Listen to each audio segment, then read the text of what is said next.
Nós vamos falar sobre uma vida extraordinária. Bem. Não é? Ó, tá vendo? A coisa vem assim, ó, de vento e popa. Então nós vamos lá. Apocalipse 1, versículo 1 e 2. Fala assim: revelação de Jesus Cristo, que Deus lhe deu para mostrar ao seu servo as coisas que em breve devem acontecer e que ele, enviando por intermédio do seu anjo, notificou ao seu servo João, o qual atestou a palavra de Deus e o testemunho de Jesus Cristo quanto a tudo o que viu.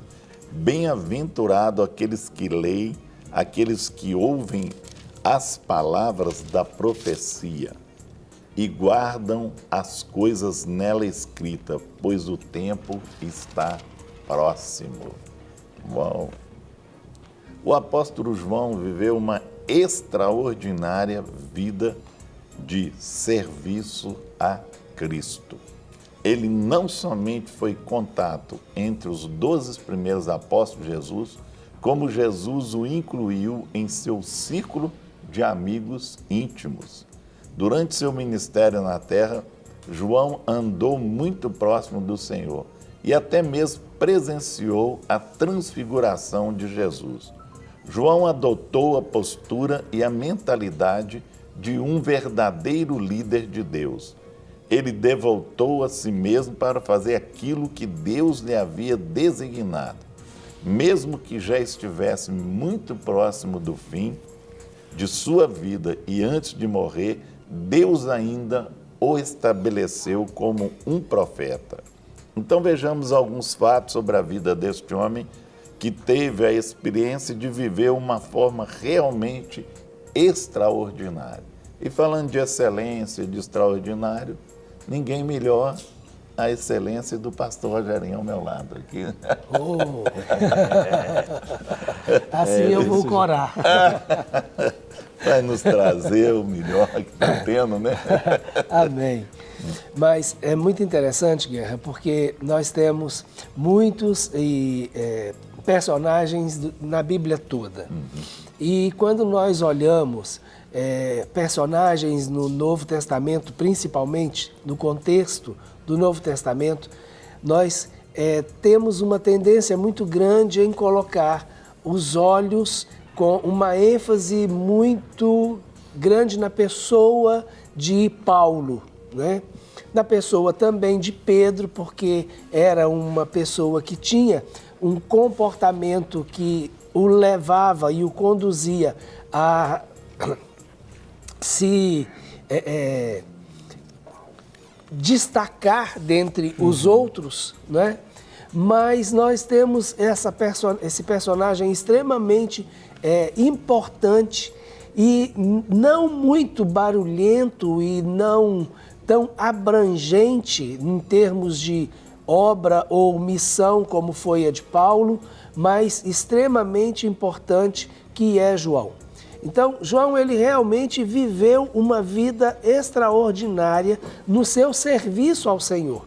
Então, muitos dos fatos que nós vemos descritos, não somente nos evangelhos, enquanto Jesus estava vivo, né, nessa relação de João, desde o seu chamado até a ascensão de Cristo, como a gente vê isso dentro dos evangelhos, nós vamos ver essa presença muito constante de João, né? Não uma presença, como a gente poderia dizer, barulhenta, sim, ou atraindo a atenção para si, mas uma presença de servo e uma presença muito constante e demonstrando realmente uma vida não só extraordinária, mas também uma vida de excelência. Com certeza. João viveu uma vida de excelência, né, desde o seu chamado. Os momentos mais importantes na vida de Cristo, quem estava lá era João, né? Então, nós vamos ver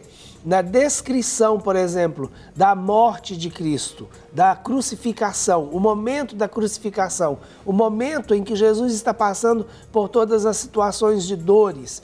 Então, nós vamos ver os relatos indicando a presença de João.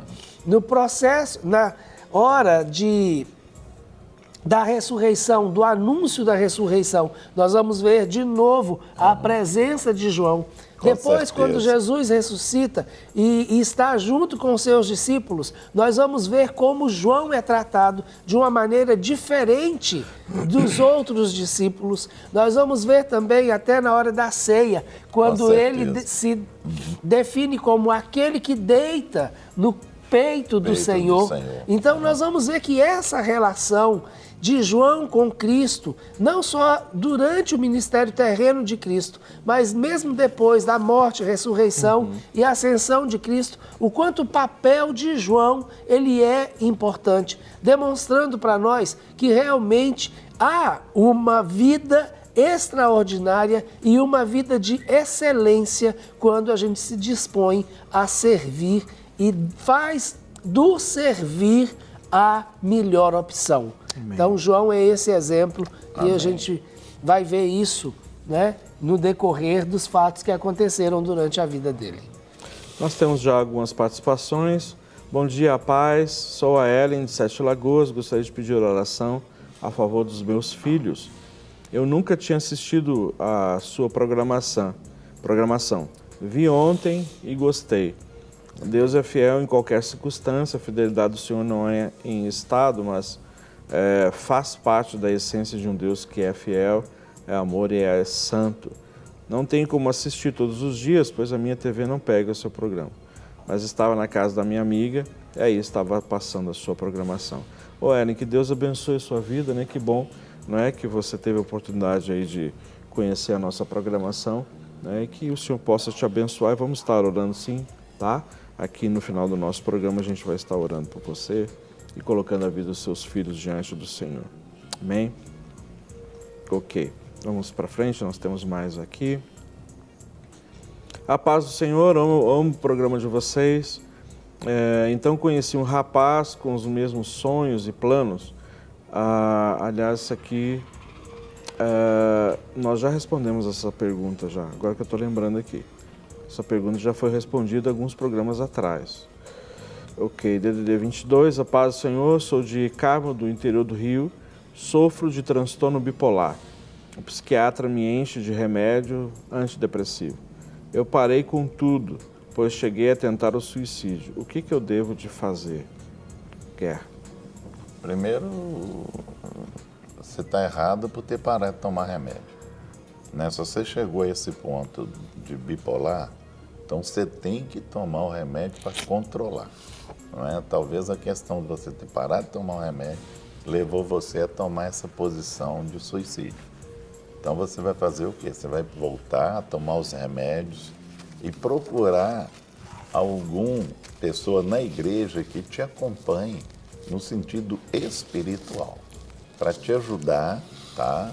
Como você vai conseguir controlar essa área sua nervosa, né? A forma que você age e tudo, e também ver por que originou essa área sua bipolar, né? E trabalhar isso. Então procure alguém, algum líder, alguém que trabalhe com a área de cura interior para te ajudar.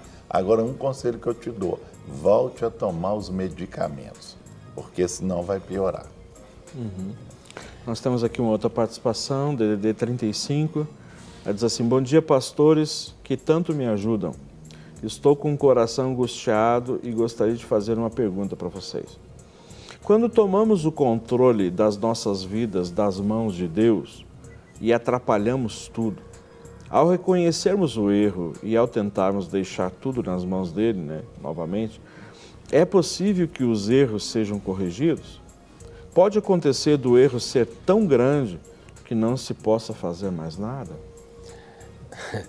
É interessante, Rogério, essa pergunta, porque a gente precisa entender duas coisas. Uma é a situação, o erro. A outra são as consequências ou os resultados que essas decisões acabaram gerando, não é? Mesmo o erro, há como você voltar a depender do Senhor, não é? E tomar as decisões corretas a partir do arrependimento e de uma nova postura diante de Deus, submetendo-se a Deus e à vontade de Deus. E a Bíblia é muito clara, o Senhor E é muito interessante porque isso é uma constante, né? Muitas pessoas que viram e falam, mas eu já fiz isso, pedi perdão, fiz de novo, pedi perdão, fiz de novo, pedi perdão. Até quando Deus vai me perdoar? Todas as vezes que você se arrepender, Deus vai te perdoar. Todas, todas. A palavra de Deus ela é muito clara quando diz que dos nossos pecados Ele não se lembra mais. Depois que Ele nos perdoa, Ele não se lembra mais. Então, o pecado que eu cometi ontem, Deus não se lembra mais dele. Se eu cometer o mesmo pecado hoje, esse pecado hoje é um novo pecado diante de Deus, porque o de ontem já foi confessado, perdoado e esquecido. Esquecido. Ok. Né? A Exatamente. gente não esquece, mas Deus esquece. Deus é muito melhor do que nós. Deus é muito, Graças a mas Deus. muito bom. Não é? Glória a Deus por isso. Agora, com relação às consequências do pecado, muitas vezes, não só estou falando pecado, mas decisões que nos levaram ao erro, decisões independentes de Deus. Em algumas situações, nós vamos ter que conviver com esse resultado o resto da nossa vida. Não que isso seja uma maldição, não. Isso pode até ser transformado em bênção, mas não deixa de ser consequência do nosso pecado ou da nossa decisão errada, o resultado de uma decisão não pensada.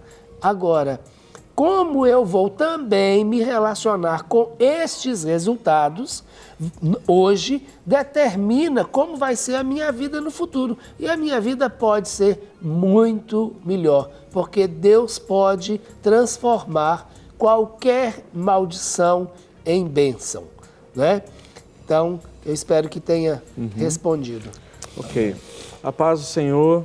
Quando vocês vierem a Paraíba do Sul, tem como vocês virem em Três Rios? Pois a nossa cidade é vizinha de Paraíba do Sul. Eu sei, eu conheço. Vai ser bênção para nossas vidas. Para nós também. Né? A gente só tem que acertar com Paraíba do Sul, né? E com vocês também aí, para ver essa possibilidade. Né? A gente tem que acertar a agenda com a igreja local e a gente sempre vai, né, a convite das igrejas locais, dos pastores locais, né? Então essa é uma questão importante.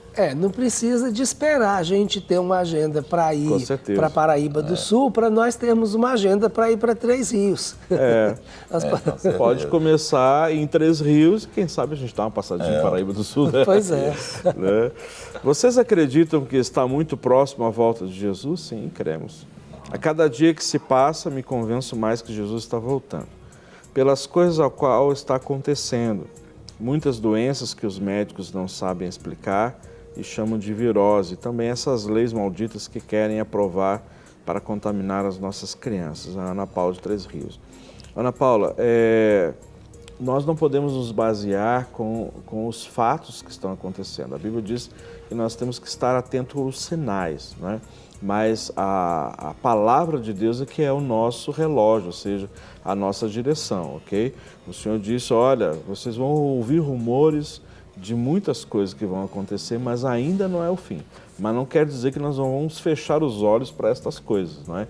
Então a palavra de Deus é que é o nosso termômetro, é o nosso relógio, ou seja, o mais importante é você viver cada dia entendendo que hoje é o último dia. Jesus pode voltar daqui a pouco, não é? Então, nós não sabemos. Agora, existem, né, a data, mas existem profecias, existem sinais, existem momentos, até nós já falamos aqui no programa sobre isso, né? E o pastor Rogerinho também tem ministrado aí um curso nessa área do Apocalipse, né? Qual é o título que você colocou? Conhecer para não temer. Isso, conhecer para não temer. Excelente, né? É um dia inteiro sobre Apocalipse, né? Nós vamos, no tempo nós vamos divulgar mais e é importante sobre isso, né? Agora, sim, Jesus está voltando e está próximo. E mais importante é você viver o hoje, entendendo que hoje é o seu último dia, né? Amanhã está nas mãos do Senhor, não é? E nós temos que estar sempre prontos, não é? Ali com a nossa a nossa lanterna acesa, né, com óleo abastecido, pois nós não sabemos o dia nem a hora, né? Por isso que a gente tem que estar pronto. É verdade. Ok? Vamos ler mais um aqui? Eu estou pronto aqui. Tá pronto já aí? Jesus, amém. Meu Deus. DDD 69. Paz, vocês são bênção de Deus, mas o pastor Rogerinho tem uma excelência do céu, é verdade. Eu não Nós falei concordamos. que ele era rei. Então não é rei, não. Ué. Nós concordamos, viu, querido? Tem mesmo, viu? E parte dessa excelência é estar cercado de dois grandes e sábios tá bom. amigos, viu? Menos. Ok. Uma rasgação de seda aqui. Ok. Não, e o bom é que os dois de uniforme azul, né? Nós estamos aqui. DDD 33. Pastores, a paz do Senhor. Meu esposo tem um cargo na igreja de obreiro, mas ele não tem muita sabedoria. O pastor está dando a ele oportunidade para dirigir o culto, mas sempre do mesmo versículo. Eu tento ajudar, mas sempre ele fica muito nervoso. Como que eu posso ajudá-lo? Eu estou entendendo que deve ser a esposa, né? Deixa eu ver. Claro, ela falou, né? Óbvio. Desculpa, meu esposo. E aí, Rogério, o que a gente pode falar para nossa irmã? Olha, esse dirigir o culto, às vezes a gente precisa entender se a direção do culto e depois ele passa a palavra para o pregador da noite, porque em algumas denominações isso acontece com frequência, ou dirigir o culto todo, inclusive entregar a mensagem final. Nós temos duas diferenças aí. Uma dessas, a primeira situação, em dirigir o culto e passar a palavra final para outra pessoa, então ele sempre começa com o mesmo texto. Então, é realmente tentar ajudá-lo e tentar levá-lo a compartilhar aquilo que ele tem meditado e recebido do Senhor naquele dia, não é? Então, eu acho que essa é uma estratégia interessante, né? Usar a meditação dele diária, a leitura dele diária e aquilo que ele recebeu do Senhor naquele dia para ele compartilhar isso na hora de abrir o culto ou de abrir o serviço de uma maneira. Agora, ministrar ou pregar toda semana em cima do mesmo assunto, isso realmente fica cansativo. A menos que seja uma direção muito clara de Deus de falar sobre o mesmo assunto todos os cultos em determinado tempo. Mas mesmo falando sobre o mesmo assunto em determinado tempo, isso também vai ter que ser conduzido por textos diferentes. Senão, daí a pouco as pessoas não vão querer mais, porque vão falar, vou para lá para escutar aquilo que eu já escutei na semana passada. Agora, realmente tentar fazer com que ele consiga, né, com a sua ajuda, desenvolver de uma maneira mais clara, de acordo com aquilo que ele meditou durante o dia. Então, é uma situação que ele pode realmente, isso acabar sendo ruim, ficando muito repetitivo, mas com sabedoria, no momento certo, usando as palavras certas, você poderá ajudá-lo sim. Amém. Vamos aproveitar então que o Guerra já está preparado. É isso aí, vamos lá. Ele se tornou um respeitável líder na igreja de Jerusalém depois da morte, ressurreição e ascensão de Jesus. Então, depois disso, João se tornou um referencial como líder na igreja de Jerusalém. Né? Um líder de respeito, de referência, né? De coração aberto, não é? Uma pessoa que amava, né? O profeta do amor, né? João era o apóstolo do amor, o discípulo do amor. Então, assim, se tornou um referencial tanto em Jerusalém como agora para nós também. Sim, não com é? certeza. E é muito interessante que no próprio livro de Atos e no próprio alguns relatos de Paulo, ele cita João como essa referência, né? Então, dentro da estrutura da igreja que se estabeleceu a partir de Jerusalém, então as referências estavam sobre Tiago, João e Pedro. Não é? Então, essas eram as três referências mais fortes e mais evidentes dentro da igreja em Jerusalém. E é muito interessante como João ele aparece, mesmo não sendo aquele que traz o holofote para cima de si. E eu acho isso extremamente relevante na vida de João.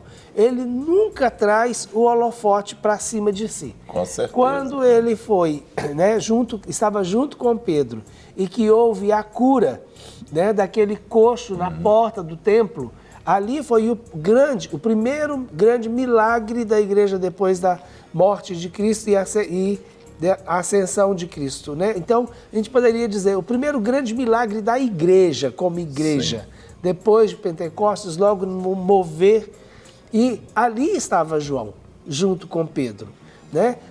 Da mesma maneira que ele teve o privilégio de ser um dos primeiros presos também e ser um dos primeiros que foram açoitados, né? Então, muitas vezes... Ter o privilégio de estar em destaque significa estar pronto para receber alguns açoites. Com certeza. Né? Mas João passou também por isso e ele, mesmo passando por isso, continuou com essa visão de servo e pronto para fazer a obra do Senhor. Amém. Ok, nós temos aqui... Oi, pastores. É a primeira vez que estou assistindo esse programa. DDD 28. E estou gostando muito. Gostaria de pedir oração pelo meu filho que está internado em Curitiba e vai fazer exames às 15 horas hoje. Estou em jejum e em uma manhã com Deus. O nome dele é Wanderson e quem escreveu foi a Tânia do Rio de Janeiro. Ok, Tânia, nós vamos orar sim aqui no final do programa. Nós vamos colocar cada um desses pedidos, né, e consequentemente a vida dele está sendo colocada diante do Senhor para que esses exames, né, aconteçam debaixo da poderosa mão do Senhor, amém? Como aumentar a minha fé? É o Oswaldo aqui de BH. E aí, Guerra, como aumentar a fé? Jesus fala assim, se você tiver a fé do tamanho de um grão de mostarda, você fala com esse monte, saia daqui, vai para lá, né, você pode exercitar, não é? Então a questão é essa, se você tiver a fé do tamanho de um grão de mostarda, já é importante para você. Agora, ora, busca no Senhor, talvez você tenha fé, você não tenha confiança, não é? Você precisa de confiar, né? Primeiro confiar em Deus, para que a fé venha crescer dentro de nós. Busca no Senhor isso, né? Procure reavaliar por que está entrando o espírito de incredulidade no seu coração, retire isso, ou ora, ou repreende essa incredulidade em você, né? Muitas vezes você está julgando as pessoas, né? Está desacreditando o que está acontecendo nas pessoas, no que pode acontecer no reino espiritual. Então, isso tudo pode fazer com que a pessoa ache que ela está com pouca fé, né? Então, procure avaliar todas essas coisas, o seu contexto, o que você está acreditando, o que você não está acreditando, e busca e pede a Deus para abrir os seus olhos espirituais, aí você vai conseguir ter uma fé maior do que um grão de mostarda. Amém, com certeza. A nossa irmã lá, DDD 35, tinha enviado a respeito das consequências, né? Sim. Dos erros. Ela disse, obrigado, pastor. Será que posso enviar um e-mail para falar das consequências? E sua resposta me orientou, como em todas as vezes que tenho participado. Amém. Pode enviar sim um e-mail, né? Eu pedi para a nossa produção colocar o e-mail aqui para você poder enviar. Assim como os nossos queridos e amados irmãos já estão enviando, né? Nós estamos recebendo lá os e-mails a respeito dos sonhos. Então, se você teve um sonho, eu já vi aqui algumas mensagens falando de sonho e a gente tem enfatizado essa questão, né? Caso você teve um sonho, você então envie para o nosso e-mail, tá bom? E a gente, tendo uma revelação sobre isso, a gente vai encaminhar para você a resposta, tá ok? Muito bem. Aí temos uma pergunta aqui interessante do Antônio, de Niterói, o Antônio lá do Rio, e diz assim, caso precise, a Dilma poderia ir à Clínica da Alma? Óbvio, com o maior prazer, até porque não seria o primeiro político que iria na Clínica da Alma. Então vai ser um prazer muito grande, né, recebê-lo com qualquer outra pessoa para ser tratado e ministrado, ok? Sem problema. Tem algum problema, Guerra? Não, amém. Tá bom. Nós estamos aqui DDD 74. Aliás, a gente só não garante um tratamento VIP, né? Mas... vai ser tratado como todas as outras pessoas são. E são bem tratadas em nome de Jesus. Né? Me sinto hoje angustiado assistindo o seu programa agora. Ok, nós vamos orar por você. Se você quiser enviar o seu nome, né? Só temos aqui o DDD 74 e o número do seu celular. Então, se você quiser nos mandar o seu nome, a gente vai colocar, não é, diante do Senhor. Ok, podemos ir para frente. Guerra. Sim. Está preparado? Tá, agora eu estou. Tá. Agora eu estou. Escreveu o Evangelho em mais 3 cartas do Novo Testamento que tem o seu nome, não é? Que foram colocadas o nome dele. Isso é muito interessante, não é? Ele escreveu e elas constam o nome dele. Então, isso aí é uma questão até de identidade, né? De estar ali registrado, canonizado, né? Carimbado, né? Assinado por Deus ali, né? As cartas de João e o Evangelho de João, que é rico, né? Que tem nos falado muito, tem nos ajudado a evangelizar, né? Quando a gente lê o Evangelho de João, ele clareia para a gente muita coisa. Muitas vezes a pessoa pergunta assim, novo convertido, fala, aonde eu devo começar a ler a Bíblia? Eu falo assim, primeiro lê o Evangelho de João, depois você vai lá para os outros, porque você vai começar a entender a essência, o amor de Deus através do Evangelho de João. É verdade, Guerra. O Evangelho de João, ele É verdade, Guerra. É verdade? Verdadeiramente. Estamos conectados. Amém. É uma das grandes revelações que nós temos dentro do contexto, né? Não que os outros não sejam, mas o Evangelho de João, ele tem uma grande quantidade de informações a respeito da pessoa do Senhor Jesus. Então, talvez o livro que tenha mais referências à pessoa de Jesus seja realmente o Evangelho de João. Isso nos mostra o quanto João estava ligado à pessoa de Jesus. Com certeza. Não somente aos milagres que Jesus fez, porque João, na realidade, ele descreve apenas 7 milagres, ele não fala muito em milagres, mas ele tem determinados ensinos e alguns sermões que Jesus ministrou que nós não vamos encontrar em outros evangelhos. Então, realmente, é um evangelho que acrescenta e acrescenta muito no nosso relacionamento com Deus. Certeza. Assim como ele se relacionava com Jesus, ele deixa isso de uma maneira muito clara, no seu evangelho, para que nós possamos nos relacionar também com ele. E é muito, uma outra coisa interessante, as cartas que ele escreve. Então, há uma preocupação de João, né, ou do Espírito de Deus através de João, porque João escreveu aquilo que ele viveu e aquilo que foi inspirado pelo Espírito de Deus, e o próprio Espírito de Deus cuidou para que estas coisas chegassem até nós. Então, a obra é do Espírito e o Espírito usou João de uma maneira graciosa. É a preocupação de João em fazer com que aquela vida de excelência que ele estava levando, ou que já tinha experimentado com Deus, ou até mesmo com a pessoa de Jesus, que ela fosse transmitida a outras pessoas. E eu creio que um dos principais motivos de João escrever, não somente o Evangelho, mas as cartas, é poder compartilhar aquilo que era a sua própria experiência. Exatamente. Então, não era uma experiência de milagres. Então, por exemplo, Lucas, quando ele escreve, ele fala que ele fez uma minuciosa pesquisa. Então, ele tinha realmente aquele intuito de fazer uma pesquisa, de agir como um repórter e narrar os fatos de maneira como eles aconteceram. E não tem um livro que fale mais de curas relacionadas à área física do que Lucas. Sim. Né? Por ser médico, então para ele era... E deu a continuidade, né, nos relatos através do livro de Atos. Então, é como se ele fosse um repórter. Mas João não. João, ele escreve de uma maneira como se ele estivesse realmente vivendo cada uma daquelas situações. Exatamente. E isso faz uma diferença muito grande. Isso é uma vida de excelência. É viver de uma maneira grandiosa as experiências que o Senhor coloca diante de nós. Amém. Então, parte dessa vida de excelência, parte dessa vida extraordinária é viver as experiências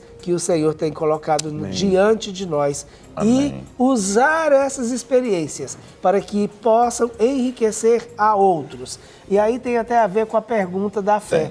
Com né? certeza. Como posso aumentar a minha fé? A palavra de Deus diz, pelo ouvir e pelo ouvir a palavra de Deus. Muito Então, bem. João, ele se preocupou em aumentar a nossa fé, transmitindo para nós a experiência e a vivência que ele teve.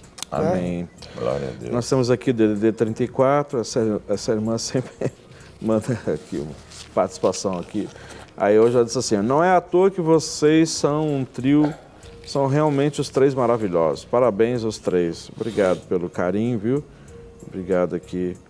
Ela escreveu umas coisas lindas aqui pro Guerra, mas eu vou fechar aqui. Obrigado pela parte que me destoca. Destoca? Não é que toca, tá fora, então. Ai, Jesus. O intocável. O intocável. Pastor, como posso dar uma boa saudação na igreja sempre que tenho a oportunidade? O DDD 84.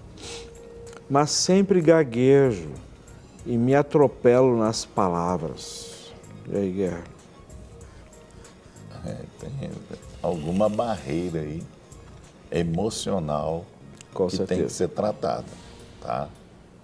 O problema seu é emocional, né? Quando você depara de frente à igreja, aí acontece isso. Uma das coisas que você pode fazer é você anotar, levar uma folha, coloca dentro da Bíblia e lê na hora. É a forma que você pode fazer para ir quebrando essa área emocional sua. Para ter mais segurança, né? Mais segurança, entendeu? É uma forma de você fazer. Então, leva, anota, coloca, aí você vai lendo, você concentra naquele texto, aí você vai desconcentrar do povo. Aí você vai conseguir.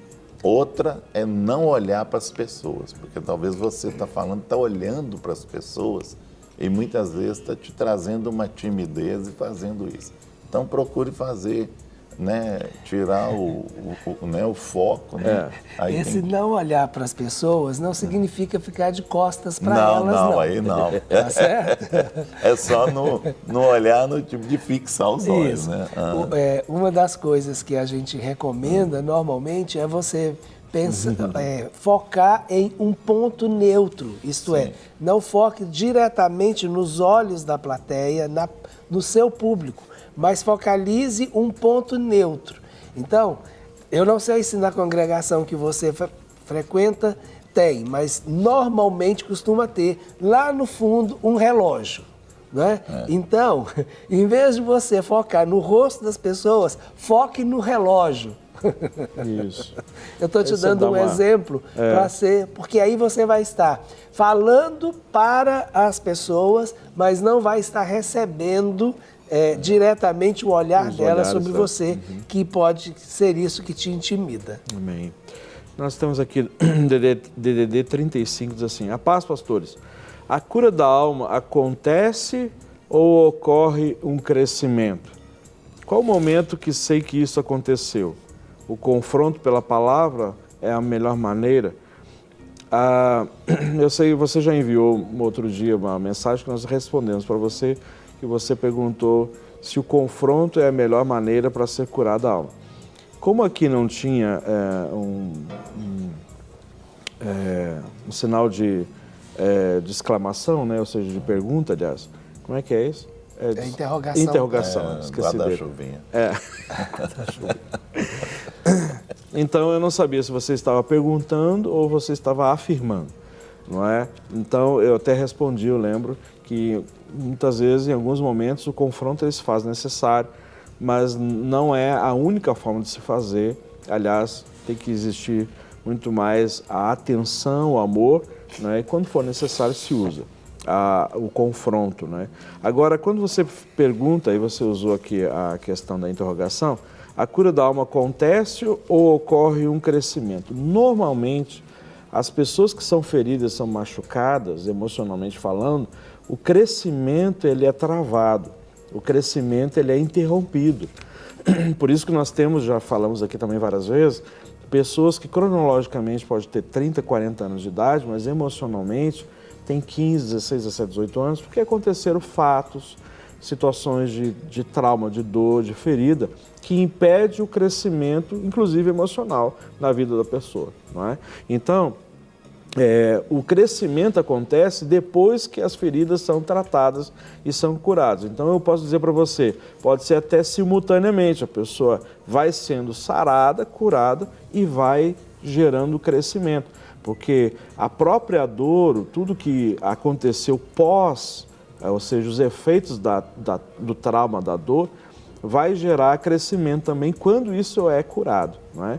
Então você pode dizer assim, pastor, mas então alguém que foi muito rejeitado, passou a vida toda, sabe, catando migalhas, então isso quer dizer que essa pessoa é uma pessoa madura? Não, mas assim, quer dizer que as experiências também, se a pessoa souber usar as experiências negativas para gerar maturidade, vai acontecer, né? Ela vai ser muito mais madura, até mesmo no sentido de ajudar o próximo, tá bom? Mas essas duas coisas têm que acontecer. A cura, ela é restaurada, que vai aí liberar o crescimento e entender a si próprio, entender tudo que aconteceu, poder olhar para trás sem dor, sem ira, sem acusação, sem murmuração, né? E isso vai facilitar o crescimento dela, ok? Então, o confronto pela palavra é a melhor maneira. A gente tem que ter dependência do Espírito Santo, tá certo? Porque talvez você entenda, você olha aquela situação, se você já teve experiência com outras pessoas, quando você chegou nesse momento, você diz assim, agora o confronto tem que ser ideal. E às vezes o Espírito Santo diz assim, não é para confrontar. É eu que vou confrontar através da palavra, é eu que vou tocar através da minha estratégia, da minha direção. E aí por isso que tem que ter dependência do Espírito Santo. Senão a gente vai usar sempre o mesmo modelinho para todas as pessoas e isso é errado, porque as pessoas são diferentes. Deus não trata conosco dessa forma, por que eu vou tratar os outros desse jeito? De forma nenhuma, ok? Vamos lá, Gert. Já nós temos aqui, acompanha o crescimento da igreja e os novos rumos dela, se deslocando para a cidade de Éfeso. Outra coisa, durante a parte final da vida dele, enquanto esteve exilado, na ilha remota e rochosa de Patmos, ele escreveu o livro de Apocalipse, uma detalhada profecia a respeito da luta final entre o bem e o mal. E ele foi o último dos apóstolos, foi o último, né? Depois dele veio os pais da igreja, mas ele foi o último. E viveu 100 anos, não é? Então, mesmo ali na ilha e tudo, que eu acho uma coisa tremenda, né? Que muitas vezes a pessoa fala assim, eu estou sozinho, eu não tenho ninguém. João foi para uma ilha e lá Deus ainda falou com ele e ainda passou para ele esse livro de Apocalipse. Né? E ninguém melhor do que o pastor Rogerinho aqui para explicar isso para ele. É muito interessante, Guerra, quando você fala que ele acompanhou o crescimento da igreja. Sim. E os novos rumos que a igreja estava tendo. A gente já sabe que houve uma grande perseguição à igreja em Jerusalém. Com certeza. E a igreja em Jerusalém, ela por estar sendo perseguida, ela acabou se deslocando e alcançando outros lugares do mundo. Mas já havia uma igreja estabelecida em Éfeso ou na Ásia, até mesmo como fruto do trabalho incessante de Paulo, e essa igreja era uma igreja que estava, de uma certa maneira, assumindo uma posição de relevância no contexto da igreja. Sim. Então, quando a gente fala, acompanhou o crescimento e os novos rumos. Então, viver uma vida de excelência ou uma vida extraordinária significa também estar pronto a ser conduzido para esse mover.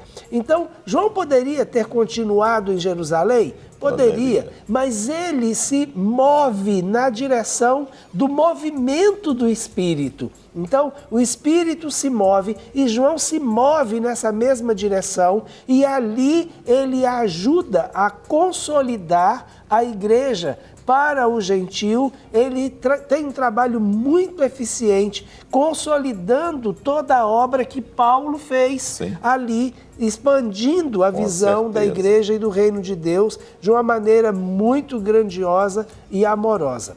Aí vem a coroação da obra de João. Eu creio que a revelação que Deus entregou a João, que é o livro de Apocalipse, que em algumas traduções ele é realmente chamado de revelação. Então, as revelações que Deus entregou a João é como se Deus viesse coroar a vida extraordinária de João. Por mais que Paulo tenha recebido, por mais que todos os outros profetas tenham profetizado, a revelação de Apocalipse, que é a revelação de Jesus Cristo, de Deus, através de Jesus, para João, ela revela o destino da igreja e, consequentemente, de toda a raça humana. O propósito de Deus, o conflito final entre o bem e o mal, sabe? A coroação da obra da humanidade e de todo o propósito da criação. Então, Deus entrega isso para João de uma maneira maravilhosa, levando João não somente a ouvir, mas também a ver todas as coisas que iam acontecer. Então, esse reconhecimento, né, ainda de João em vida, da própria relevância da vida de servir que João teve diante do Senhor, é algo realmente extraordinário. Então, quando ele achou que estava tudo acabado, né? E eu acho isso extremamente interessante, a maneira e a habilidade que Deus tem para, quando a gente acha que está tudo acabado, quando a gente acha que já está tudo perdido, quando a gente acha que não tem mais jeito, quando a gente acha que não tem mais recursos, quando a gente acha que não tem mais força, aí Deus vem e muda o quadro todo de uma maneira extraordinária e faz com que realmente aquilo que antes a gente pensava que nem tinha o que imaginar se transformar na pedra mais preciosa de toda a existência. E eu creio que essa revelação de João, né, foi a pedra que faltava numa vida de excelência que João teve. Amém. Para receber todas as novidades do canal, inscreva-se e, se curtir o vídeo, clique em gostei. Aproveite para acompanhar a Rede Super nas redes sociais.